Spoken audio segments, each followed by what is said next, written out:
नमस्कार मित्रांनो, तुमचं सगळ्यांचं माझ्या चॅनलवर मनपूर्वक स्वागत. तर आजची ही कविता त्या सर्वांसाठी लिहिली गेलेली आहे ज्यांना सतत आत्महत्येचे विचार येतात, स्वतःचं बरं वाईट करण्याचे विचार येतात किंवा जे जीवनात हारल्यासारखं वागतात. तर कवितेचे शीर्षक आहे थांब ना जरा. थांब थांब, का रे तूच ना तो जो स्वतःला म्हणत होता बघच आता मी काय करून दाखवतो. असा पडलेला चेहरा घेऊन असं कशाला वागतो? डोळ्यात माझ्या डोळे तर घाल, एवढे का रे तू घाबरतो?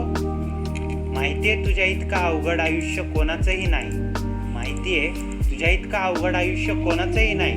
वाटत असेल तुला माझ्या जिंदगीत राहिले आहे का आता काही, पण ऐक की दुसऱ्यांचं उत्कृष्टही काही नाही तुझ्या पुढे. थोडासा वेळ अजून सहन कर, एवढी कसली रे तुला घाई? तुझ्या आईबाबांचा फोटो बघून आठव, मित्रांची तुझ्याबद्दल आवड परत हृदयात साठव. तुझ्या सहवासाची सवय झाली त्यांना, आता तरी आत्महत्येचा विचार परत पाठव. तो चिमुकला छोटा भाऊ कोणाला दादा दिदी म्हणणार, कोणासोबत त्याचे किस्से आणि त्रास व्यक्त करणार. असं वाऱ्यावर नको ना रे सोडू त्याला. तुझ्यानंतर आई वडिलांना कसा तो सांभाळणार?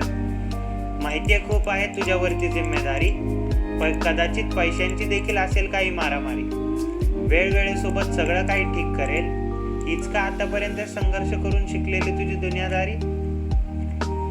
करत असेल काही उत्कृष्ट माया ती सर्वांची माऊली, तुला भक्कम झाड बनवून द्यायची असेल सर्वांना तुझ्या आश्रयाची सावली. ते झाडच जर का त्या सर्वांवर पडलं तर किती दुखापत होईल. तुझ्या फलांमुळे गुणगान गातील तुझे पावलं पावली.